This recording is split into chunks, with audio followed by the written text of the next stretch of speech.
Bapak, Ibu, jemaat serta simpatisan, selamat pagi dan selamat beribadah di GKI Gading Indah. Senang sekali kami Majelis Jemaat GKI Gading Indah pada pagi hari ini dapat beribadah bersama-sama dengan Bapak, Ibu, Saudara, serta hadirin sekalian.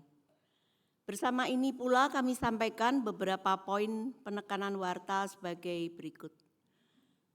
Pertama, peneguhan dan pemberkatan pernikahan.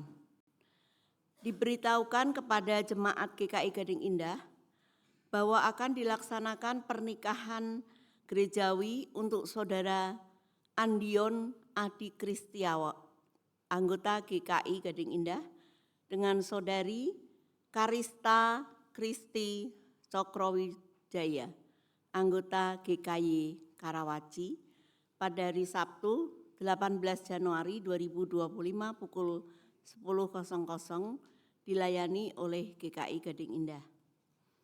Mari kita doakan bersama. Dan jika ada anggota jemaat yang berkeberatan, dapat menyampaikan keberatannya melalui surat kepada MJ GKI Gading Indah paling lambat 12 Januari 2025. Surat dianggap sah jika diajukan secara pribadi dengan tanda tangan atau cap ibu jari, serta isinya mengenai tidak terpenuhinya syarat pernikahan gerejawi tersebut. Yang kedua, pencalonan penatua. Sesuai dengan tata laksana GKI pasal 86, setelah melalui tahap pencalonan dan perlawatan, Majelis Jemaat GKI Gading Indah melalui PMJ tanggal 15 Desember 2024 telah menetapkan calon penatua untuk pelayanan April 2025 sampai dengan Maret 2028 yang nama-namanya dapat dilihat pada warta jemaat online. Kiranya segenap anggota jemaat GKI Gading Indah dapat turut mendukung calon penatua tersebut dalam doa. Apabila ada yang belum dapat memberikan dukungan karena tidak terpenuhinya syarat sebagaimana diatur dalam tata laksana pasal 83, maka dapat menyampaikan keberatan secara tertulis kepada Majelis Jemaat selambat-lambatnya Minggu 5 Januari 2025 pukul 19.00 WIB. Ketiga, ibadah tutup tahun. Mari bersama kita hadiri ibadah tutup tahun 31 Desember 2024 pukul 18.00. Kami ulangi, pukul 18.00 di GKI Gading Indah. Pada ibadah ini akan dilakukan juga perjamuan kasih dengan tema masakan Manado. Dan unit kebaktian akan menyiapkan nasi putih dan sup brenebon. Jemaat dapat berpartisipasi membawa lauk pauk lainnya. Silahkan dengan menghubungi Ibu Jani Jeremia, Ibu Ineke dan Ibu Tria untuk keterangan lebih lanjut. Perlu diperhatikan bahwa makanan yang dibawa dalam wadah ramah lingkungan atau minim sampah, serta diberi nama agar wadah tidak tertukar. Jemaat diharapkan membawa tumbler, alat minum masing-masing, karena kita ingin minim sampah.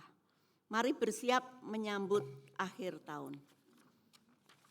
Selanjutnya adalah kebaktian awal tahun, akan diselenggarakan pada hari Rabu 1 Januari 2025 di GKI Gading Indah pukul 09.00 dengan tema Berkat Tuhan dalam Resolusi dengan pelayan firman Pendeta Novita Sutanto. Perjamuan Kudus. Perjamuan Kudus akan dilayankan di 3 kali kebaktian pada hari Minggu 5 Januari 2025. Akan dilayani perjamuan kudus rumahan juga selain di dalam kebaktian, yaitu perjamuan kudus rumahan pada hari Selasa 7 Januari 2025 dengan lokasi di rumah atau rumah sakit. Pelayanan ini diberikan bagi umat yang karena kelemahan fisik tidak dapat hadir dalam kebaktian hari Minggu 5 Januari 2025, baik secara online dan onsite, dan telah CD atau baptis dewasa. Bagi jemaat yang membutuhkan dapat menghubungi TU GKI Gading Indah paling lambat 5 Januari pukul 12.00. Yang terakhir, Bina Pranikah. GKI Cianjur mengadakan Bina Pranikah online yang diselenggarakan pada Sabtu 11 Januari 2025 dan 25 Januari 2025. Informasi selengkapnya dapat dibaca pada Warta Jemaat Online. Demikian pokok warta hari ini. Kebaktian hari ini dengan tema Makin Disukai Allah dan Sesama akan dipimpin oleh Pendeta Novita Sutanto. Jemaat dipersilahkan bersaat seduh sejenak sebelum ibadah dimulai.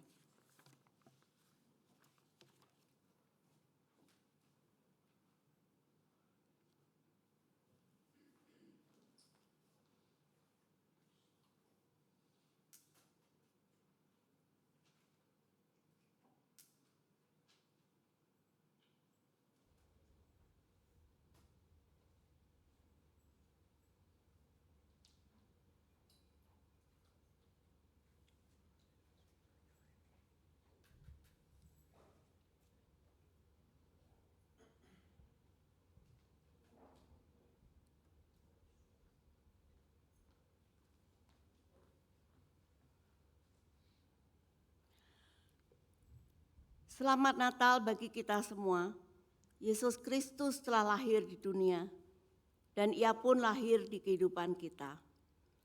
Mazmur 122 ayat 1 menyatakan, Aku bersukacita ketika dikatakan kepadaku, mari kita pergi ke rumah Tuhan. Layaknya para gembala yang datang ke kandang domba untuk melihat bayi Yesus. Mari kita datang untuk menjumpai Kristus dengan puji-pujian.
Umat yang dikasihi Tuhan, pertolongan kita adalah dalam nama Tuhan yang menjadikan langit dan bumi.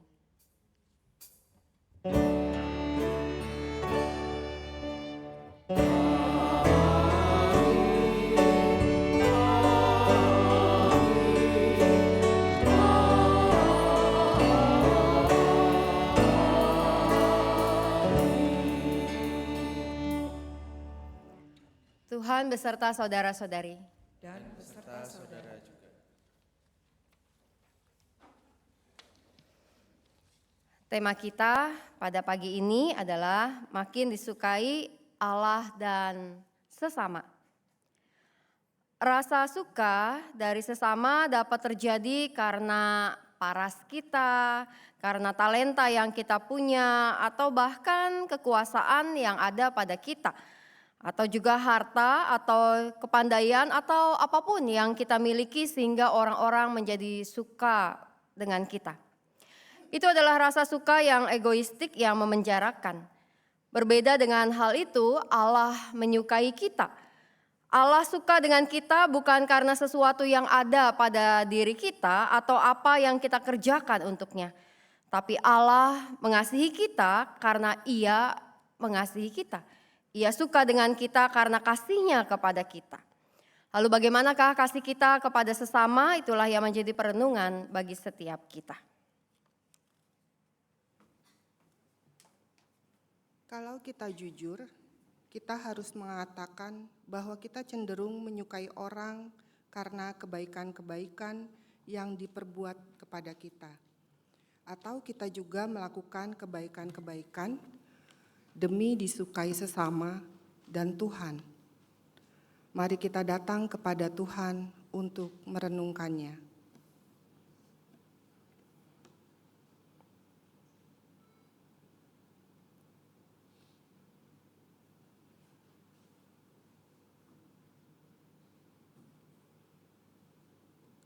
Ya Allah, kami sadar bahwa tidak ada apapun yang dapat kami kerjakan untuk membuat kami pantas disukai oleh-Mu.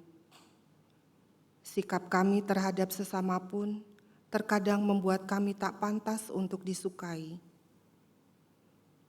Ajarkan dan ingatkan kami untuk melakukan sesuatu bukan supaya disukai, melainkan karena itu sesuai dengan kehendak-Mu. Dalam nama Tuhan Yesus Kristus, Sang Anak kecil yang menjadi hamba untuk menebus kami berdoa. Amin.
umat Tuhan, bagi setiap kita yang telah mengaku dosa di hadapan Allah, Allah yang Maha Pengampun telah mengampuni.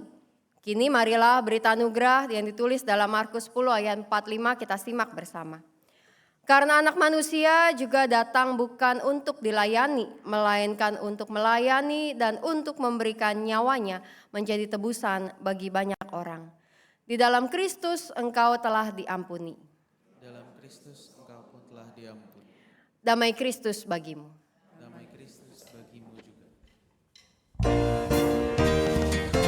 Bersukacitalah selalu, tunjukkan wajah gembiramu. Lihat teman di kanan kiri dan di sekitarmu. Berikan salam damai karena kasih karunia serta pengampunan bagi.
Mari kita berdoa.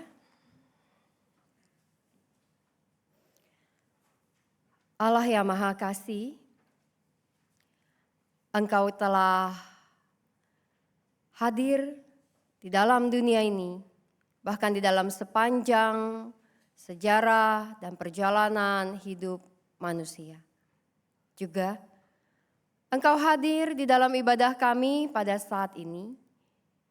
Dan saat kami akan membaca dan merenungkan bagian-bagian dari dalam Alkitab, Tuhan kiranya Engkaulah yang menyapa, yang berkata, yang bersabda kepada kami untuk menegur kami, memperbaiki kami, menguatkan kami, membimbing kami, menjalankan kehidupan sebagai anak-anak-Mu.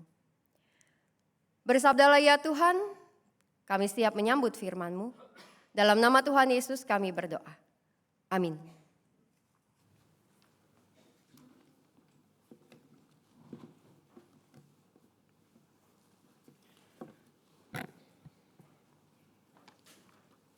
Bacaan pertama, bacaan diambil dari kitab Samuel, 1 Samuel 2 ayat 18 sampai 20 serta 26.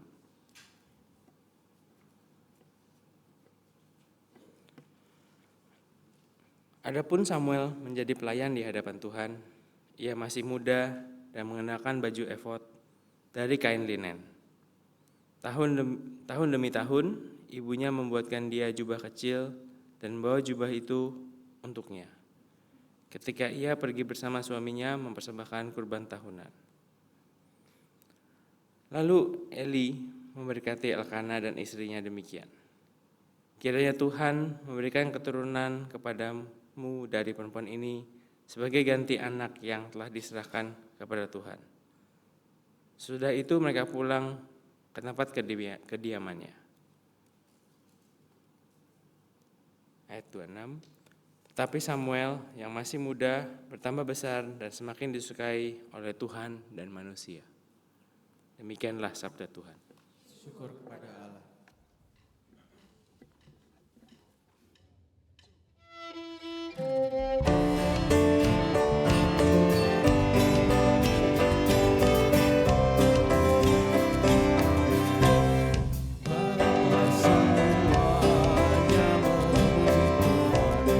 Sebab Dia memberi perintah semua tercipta. Pujilah Tuhan untuk selamanya semuanya.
Bacaan kedua, bacaan diambil dari Kolose 3 ayat 12 sampai 17.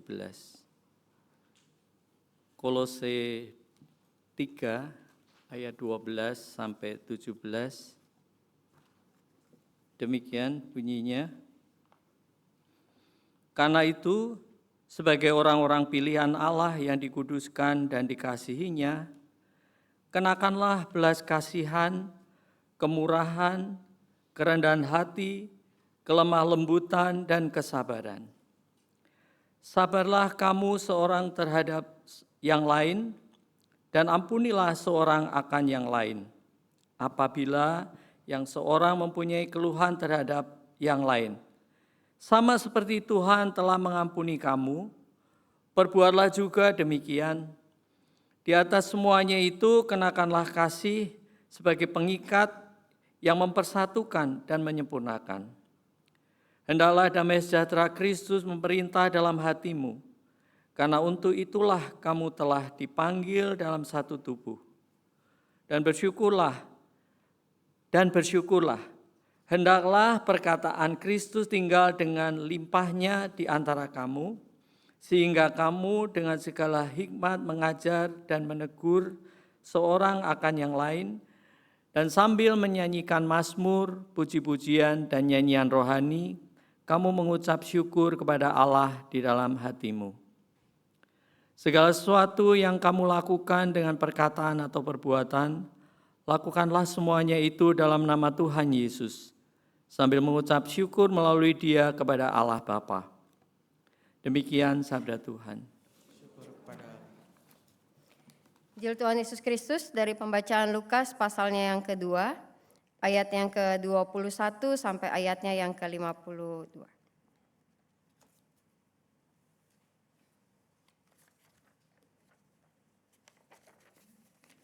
Lukas pasal yang kedua, ayat 41 sampai ayatnya yang ke-52.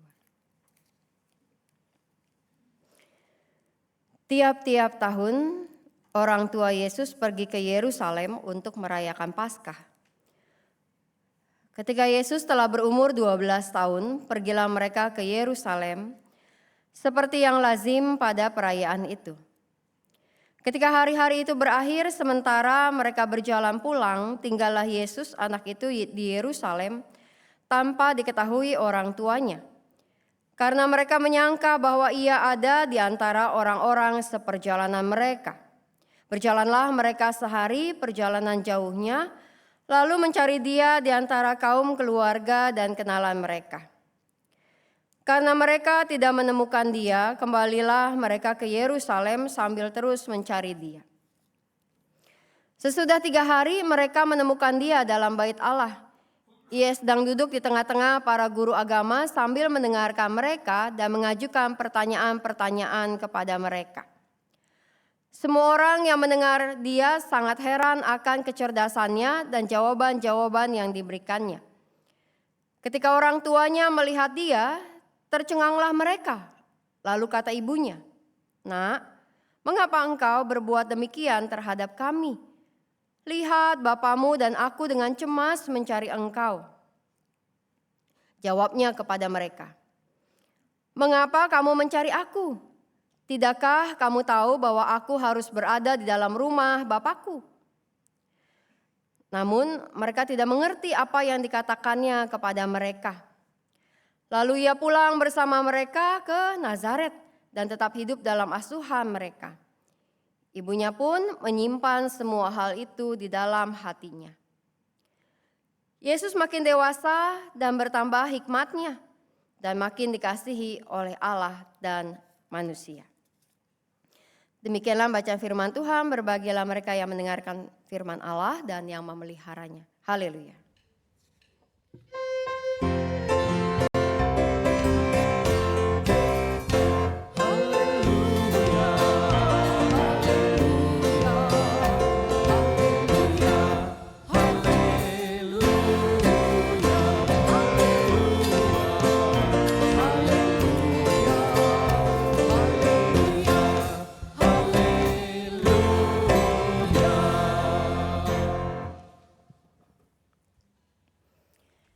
Ibu bapak saudara-saudari yang dikasih Tuhan, satu kali ada orang tua yang datang kepada saya untuk minta tolong berbicara kepada guru kelas anaknya.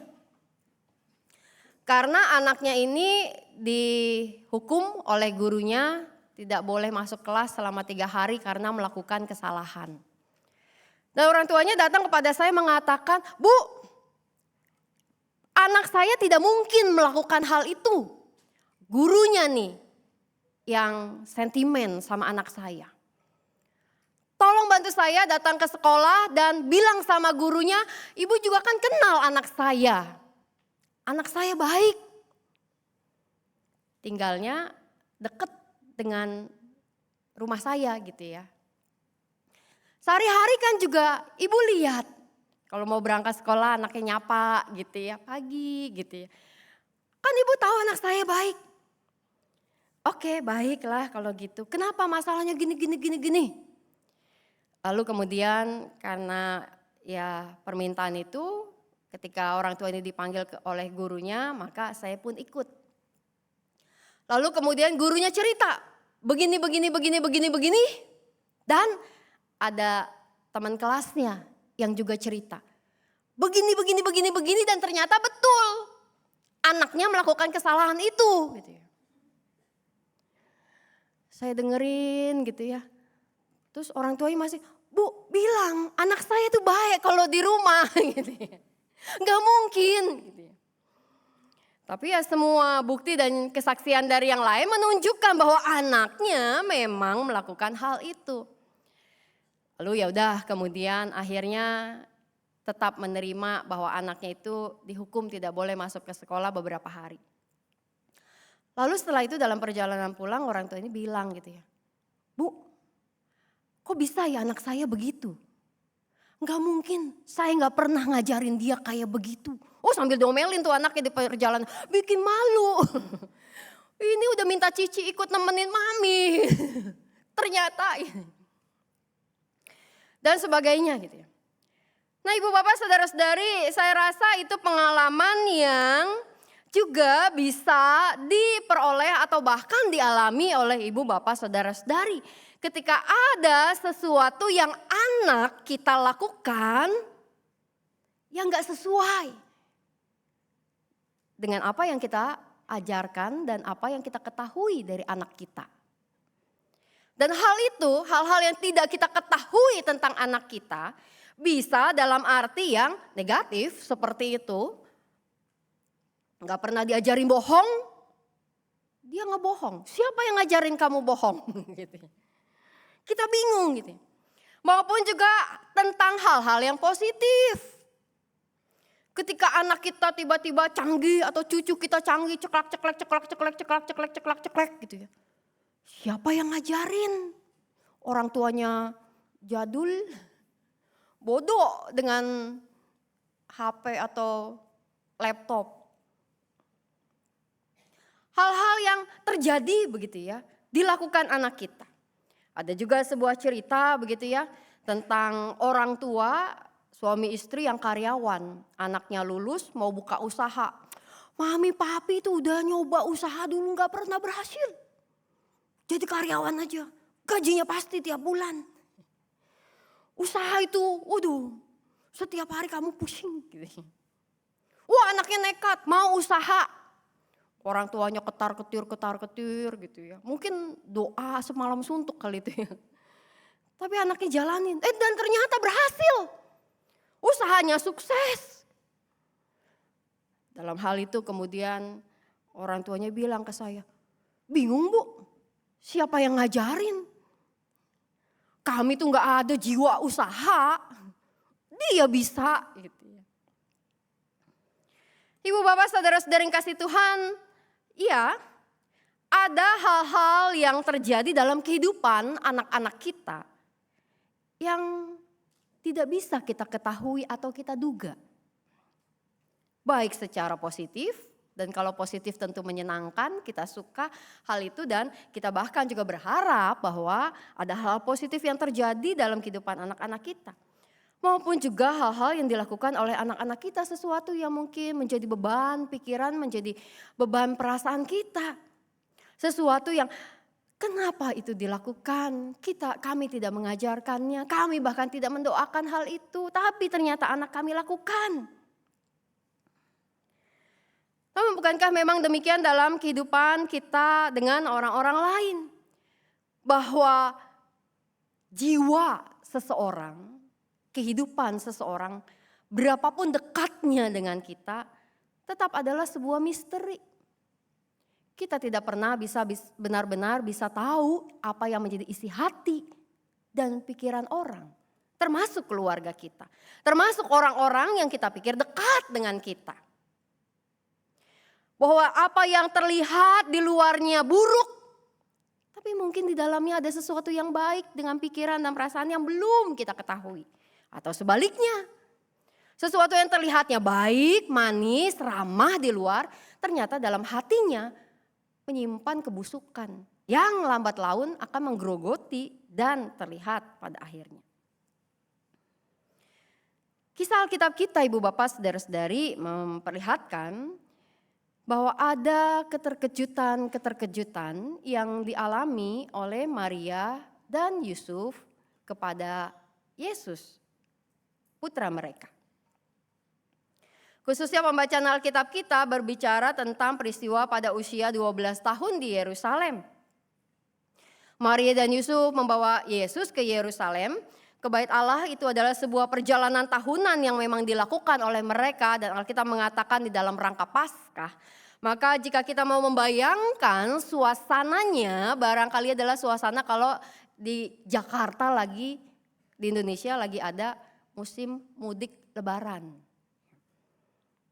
Sebuah hari raya yang besar, yang penting, yang utama, di mana orang-orang kemudian berziarah, dan kalau mudik itu pulang ke kampung halaman, maka kalau Paskah orang itu berbondong-bondong datang ke Yerusalem buat ke Bait Allah. Sebagaimana memang perintah yang diberikan di dalam perjanjian lama agar orang-orang Israel melakukan peziarahan mereka pada hari Paskah ke Yerusalem, ke Bait Allah.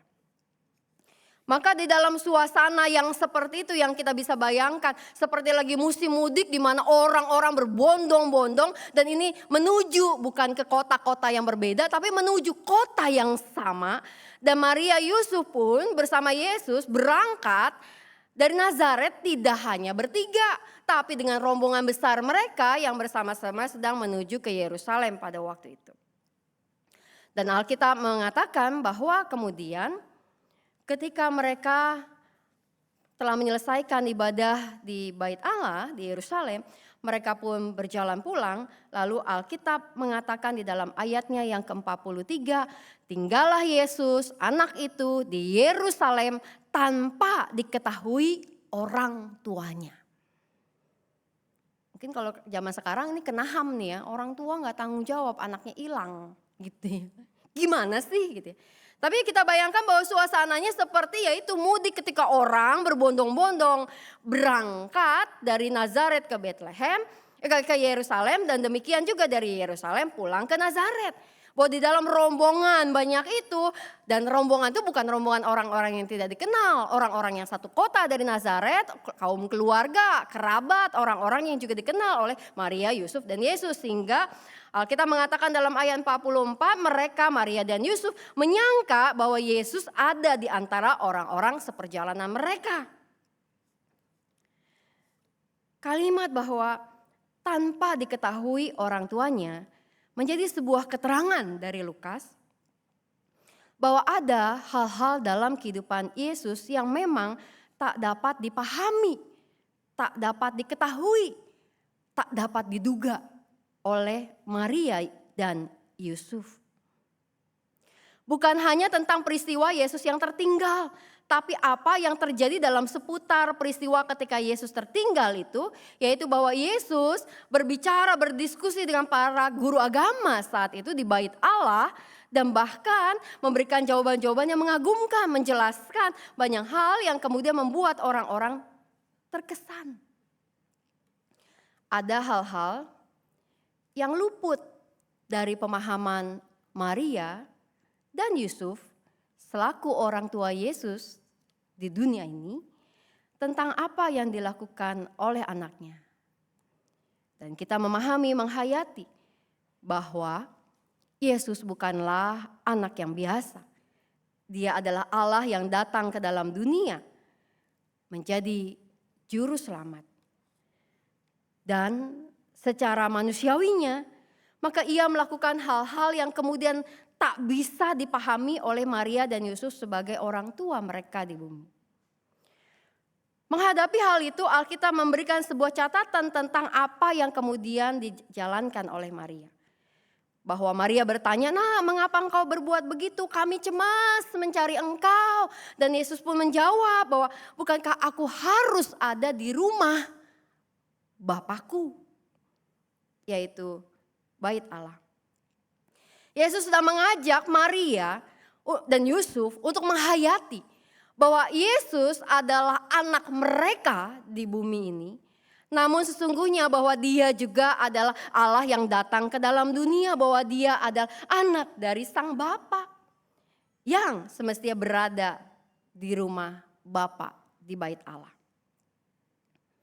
Dan Alkitab nulis Injil Lukas mencatat, Maria pun menyimpan semua hal itu di dalam hatinya.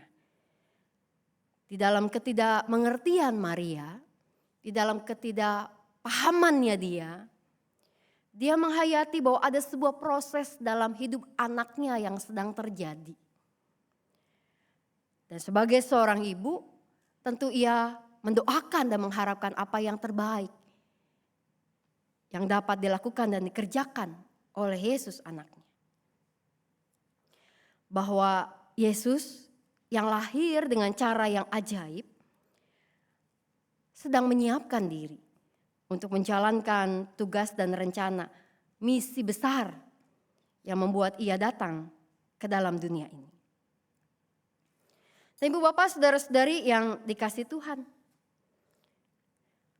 hikmat yang ada dan dimiliki oleh Yesus berasal dari Sang Bapa. Dan Alkitab mencatat bahwa ia semakin dikasihi oleh Allah dan manusia. Bahwa di dalam setiap tahap-tahap kehidupan Yesus yang tidak banyak diceritakan di dalam Alkitab, dari usia lahir, loncat ke usia 12 tahun, loncat kemudian ke usia 30 tahun. Maka di dalam semua itu ada sebuah proses kehidupan Yesus yang dialami dan dijalaninya untuk kemudian menjadi seorang juru selamat. Juru selamat yang dikirimkan oleh Bapa ke dalam dunia. Juru selamat yang juga tetap tinggal bersama dengan kita di dalam kehidupan kita. Dan Kolose pasal 3 ayat 16 mencatat bahwa perkataan Kristus itu tinggal di antara kita. Bahwa ia tetap ada dan hadir bersama dengan kita. Di saat Natal kita merayakan berbagai peristiwa kelahiran, kita menghayati bahwa Yesus datang ke dalam dunia menjadi juru selamat. Lalu hari ini masih menjadi minggu Natal kita karenanya kain mimbar masih berwarna putih, kita masih merayakan suasana Natal. Maka kita tahu bahwa Natal akan berlalu cepat atau lambat. Namun bukan berarti bahwa Yesus berlalu dan terlupakan.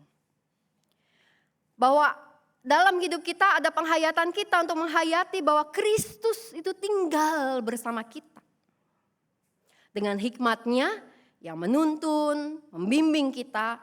Sehingga kita pun bisa, kata Kolose, menegur dan mengajar seorang dengan yang lain berdasarkan hikmat dari Kristus. Lalu Lukas menutup kisah anak-anak Yesus di usia 12 tahun itu dengan keterangan bahwa ia makin bertambah besar dan makin berhikmat, dikasih Allah dan manusia. Di dalam kehidupan yang kita jalani, Ibu Bapak, saudara-saudari yang kasih Tuhan, kita adalah orang-orang yang tetap tinggal di dalam perkataan Kristus. Menjadi anak-anak Allah yang bertumbuh di dalam kehidupan kita menjalankan semua proses hidup ini. Semua proses kehidupan kita yang kita jalankan di hadapan Allah dan di hadapan sesama kita. Dan menjadi sebuah tantangan bagi kita, menjadi apa yang tema kita sampaikan untuk menjadi orang-orang yang makin disukai Allah dan sesama. Nah, perkataan ini disukai Allah dan sesama manusia yang ditujukan bagi Yesus dan Samuel dalam perjanjian lama seperti bacaan Alkitab kita, menjadi sebuah tantangan bagi kita. Ketika kita bicara tentang disukai oleh sesama, disukai oleh orang-orang lain, apa yang kita lakukan dan kerjakan untuk menjadi disukai oleh sesama? Kita tahu bahwa untuk menjadi orang yang disukai oleh sesama, maka hidup kita harus sesuai dengan ekspektasi mereka. Bahkan kadang-kadang membuat kita menjadi orang-orang yang terjebak. Berusaha untuk disukai oleh orang lain, bermanis-manis di hadapan orang lain. Padahal sebenarnya di dalam hati kita nggak semanis itu dengan orang itu. Sama seperti anak-anak yang kadang diajar begitu ya. Kalau ada ketemu orang lain gitu ya. Anaknya padahal lagi cranky gitu ya, lagi ngambek-ngambek gitu ya. Malu dilihat sama tante, malu dilihat sama om gitu ya. Jadi jangan kamu nangis gitu ya. Kita mengajarkan agar anak kita bisa disukai oleh orang lain yang melihat. Padahal kita anak itu pengennya cranky gitu ya. Anak itu memang lagi sedih. Ada hal-hal yang kadang ketika kita bertambah dewasa yang kemudian juga membuat kita menjadi orang-orang yang melakukan sesuatu demi untuk disukai oleh orang lain dan kadang mengejarnya dengan cara-cara yang salah.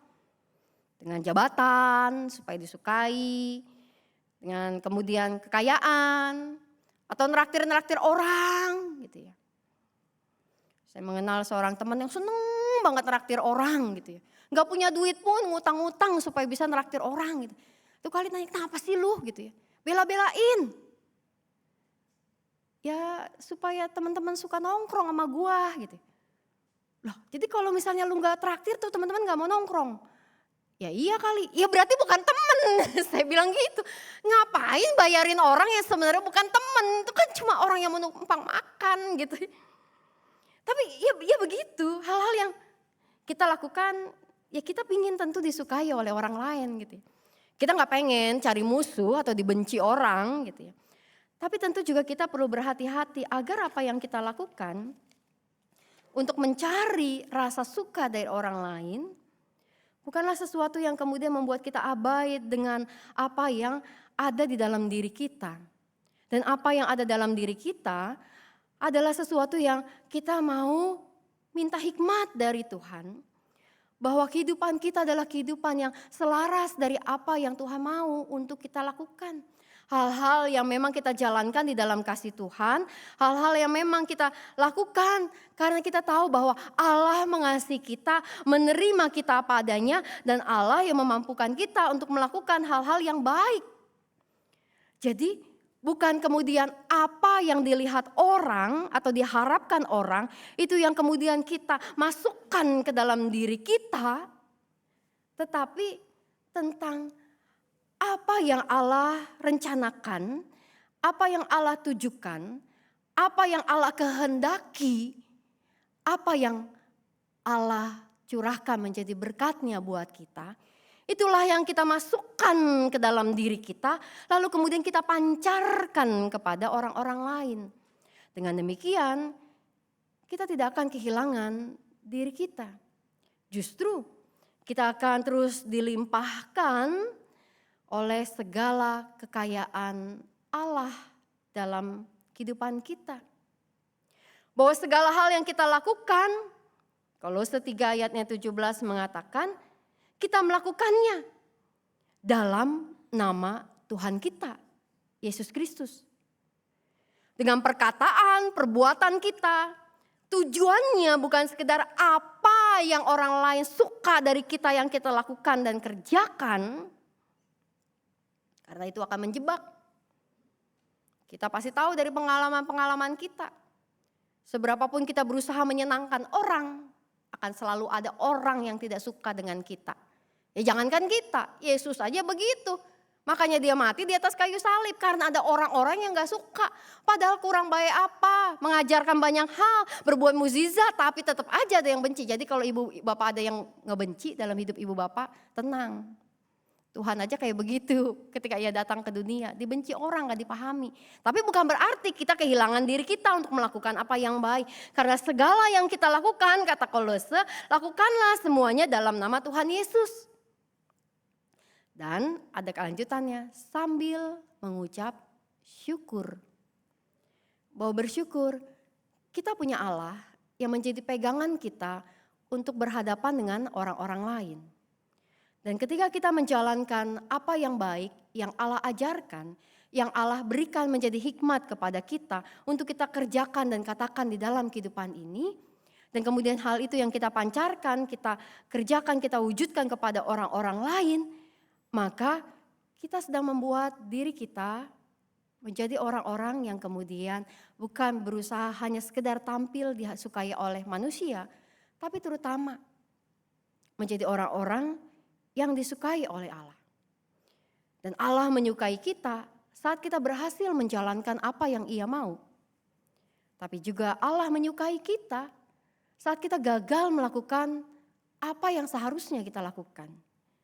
Yang Allah mau adalah bahwa kita tetap berkomunikasi dengan Dia. Menjalin hubungan, menjalin relasi, menaikkan doa-doa kita, dan membiarkan agar perkataan Kristus, firman Tuhan ada dalam diri kita, memandu dan menuntun kita melakukan apa yang baik di dalam kehidupan kita. Baik kepada orang-orang lain dan juga baik kepada diri kita. Dan dalam hal itu ibu bapak saudara-saudari, maka kita menjadi orang-orang yang kemudian bisa hadir dan tampil dengan kekuatan yang terus melimpah-limpah dalam hidup kita. Karena kekuatan kita bukan dari apa yang orang lain apresiasi, puji atau lihat. Tapi kekuatan kita berasal dari Tuhan yang terus melimpahkan apa yang baik dalam kehidupan kita. Peganglah Tuhan, hayati kehadirannya, kelahirannya, bukan hanya pada hari Natal, tapi dalam sepanjang hidup kita. Ketika Dia ada, hadir, dan semua apa yang kita lakukan, katakan, wujudkan dalam hidup kita adalah cara kita untuk mempersembahkan hidup kita kepada Dia. Amin.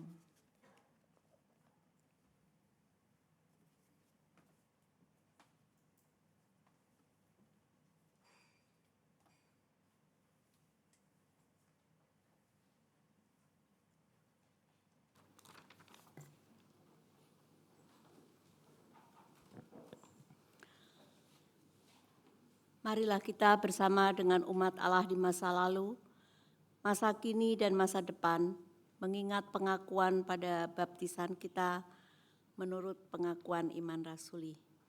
Aku percaya kepada Allah, Bapa yang Maha Kuasa, Khalik langit dan bumi, dan kepada Yesus Kristus, anaknya yang tunggal Tuhan kita, yang dikandung dari Roh Kudus, lahir dari anak darah Maria, yang menderita sengsara di bawah pemerintahan Pontius Pilatus, disalibkan, mati dan dikuburkan, turun dalam kerajaan maut.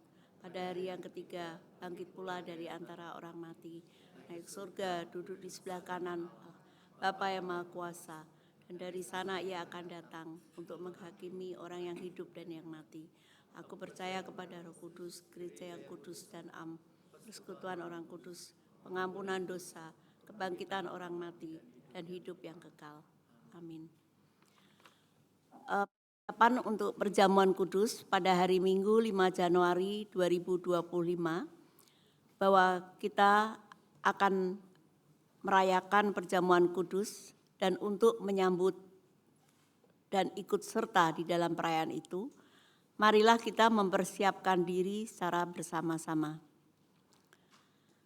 Pada perjamuan malam terakhir, Kristus menghendaki kita merayakan perjamuan kudus untuk mengenangnya. Mengenang Kristus berarti mengalami kehadirannya seperti murid-muridnya dahulu mengalami kehadirannya bersama dengan mereka. Mengenang Kristus berarti menyadari secara pribadi seluruh kehidupan Kristus yang diberikannya bagi keselamatan dunia. Sejak dia lahir, melayani, menderita sengsara, mati, dibangkitkan dan dimuliakan di surga. Marilah kita merenungkan.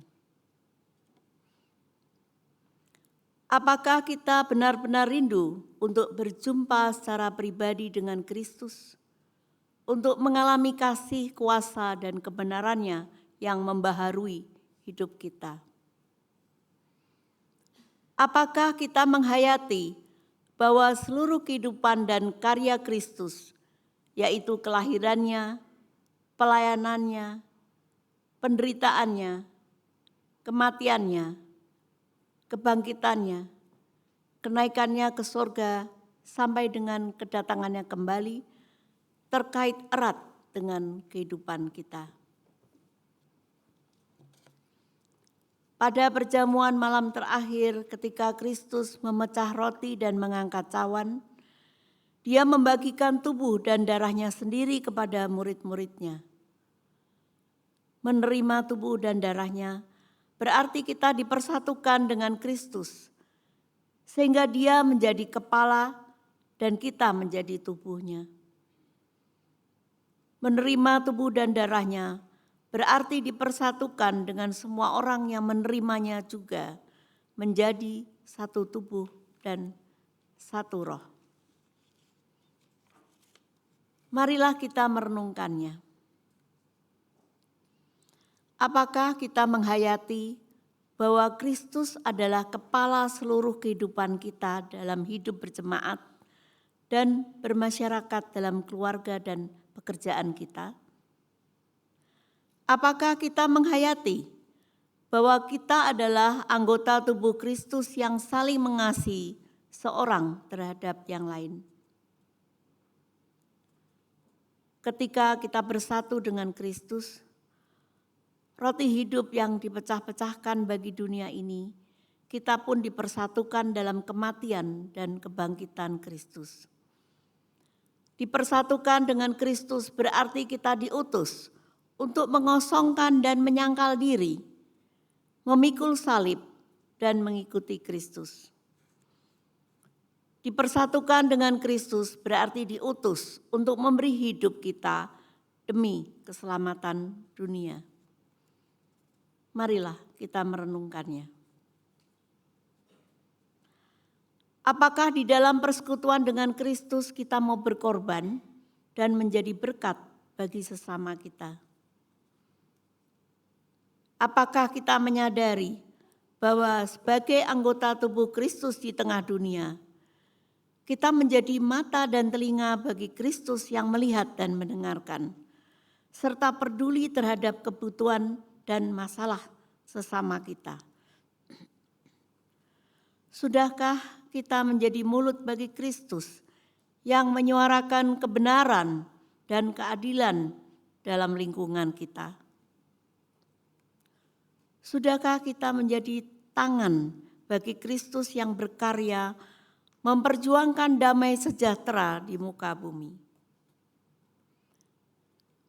Kiranya Roh Kudus menolong kita semua di dalam mempersiapkan diri untuk merayakan perjamuan kudus pada tanggal 5 Januari 2025 mendatang.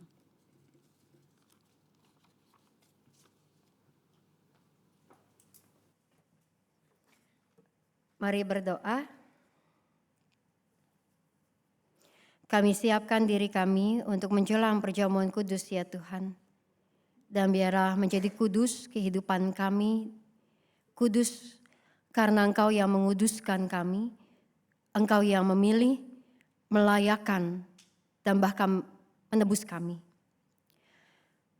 Berkatilah ya Tuhan di dalam berbagai persiapan yang gerejamu akan lakukan dalam sakramen nanti, agar menjadi pengingat, pengenang tentang kasih dan kuasa-Mu yang akan menuntun kami di dalam perjalanan tahun yang baru nanti. Kami berdoa ya Tuhan juga untuk pelaksanaan kebaktian tutup tahun dan kebaktian tahun baru.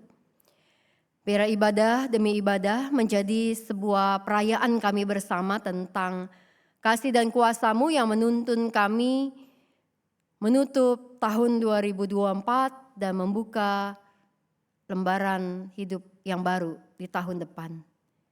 Yang semuanya dilangsungkan karena kehendak dan bimbingan-Mu.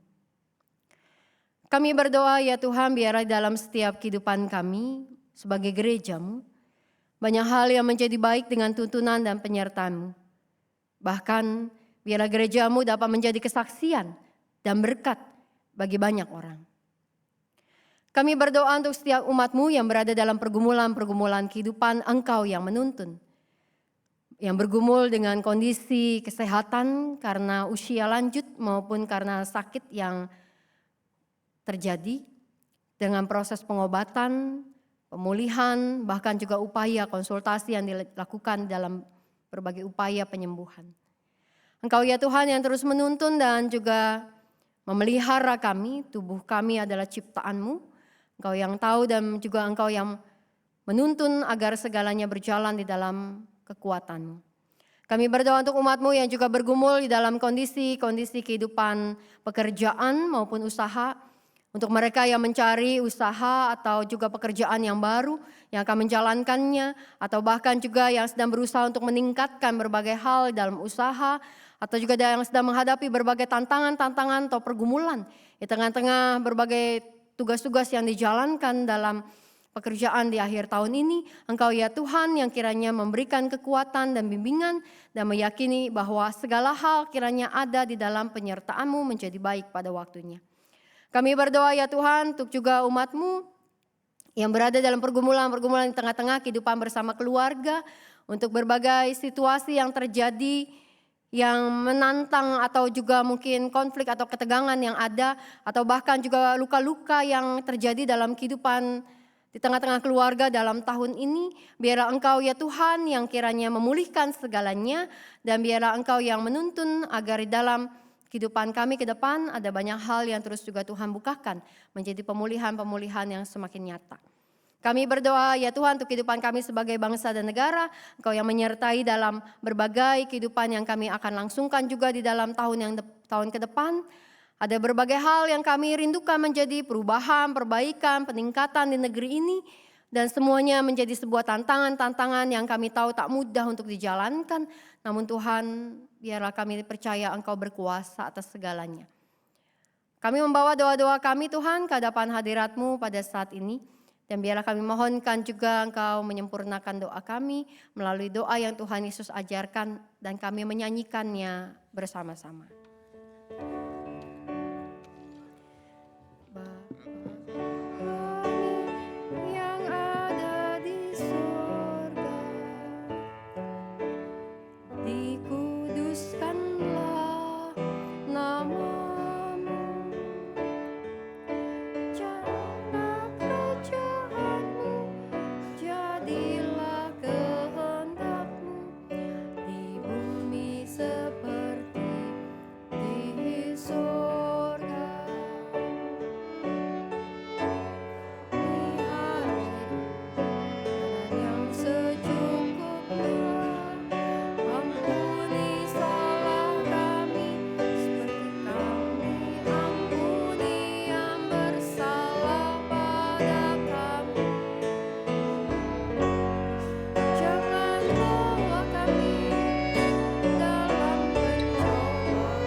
Kini saatnya bagi kita untuk mengungkapkan syukur atas pemeliharaannya dengan memberikan persembahan yang telah kita persiapkan.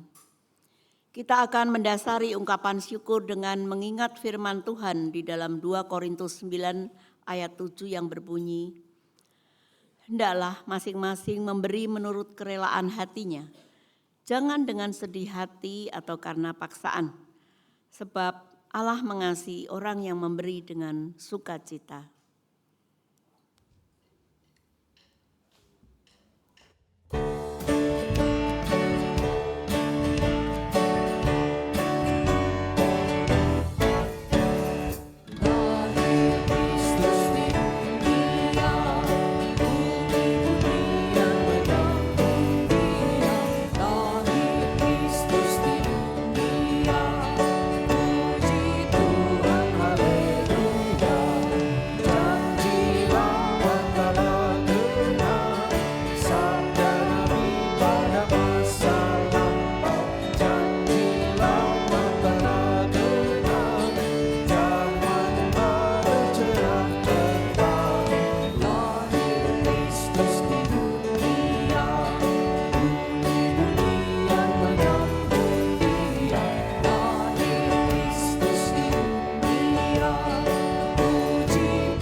Mari kita berdoa.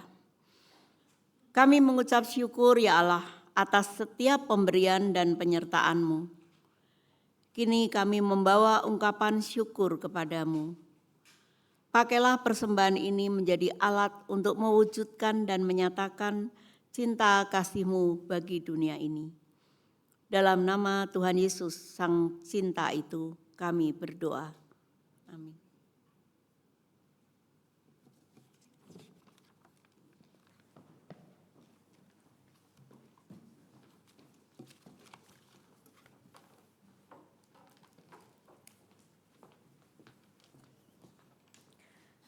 Umat yang terkasih, teruslah mencintai Allah, sehingga kita juga dimampukan untuk bertumbuh di dalam dan bersamanya, dan kehadiran kita dapat berdampak bagi sesama serta memuliakan Allah.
Umat Tuhan, kini arahkanlah hatimu kepada Tuhan. Kami mengarahkan hati kami kepada Jadilah saksi Kristus. syukur kepada Allah. Terpujilah Tuhan. Terimalah berkat Tuhan. Kiranya anugerah dari Allah Bapa melalui Yesus Kristus dan persekutuan dengan Roh Kudus memampukanmu mencintai Allah dan sesama. Berkat dari Allah Sang Bapa, Putra dan Roh Kudus menyertaimu dari sekarang sampai selama-lamanya. Amin.